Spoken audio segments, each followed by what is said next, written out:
Hello everyone, my name is Hitoshri SL. I'm studying in second standard. Magic Leak Proof Bag Experiment. Things we need: a Ziploc bag, some sharp pencil, water, color. Steps: fill the Ziploc bag of air with water. Close the bag tightly. Gently push up pencil.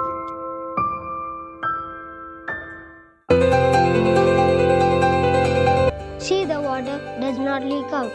But the plastic bag is stretchy and makes a tight seal around the pencil so water cannot come out. If we take the pencil out, the hole opens and the water starts to leak. Thank you.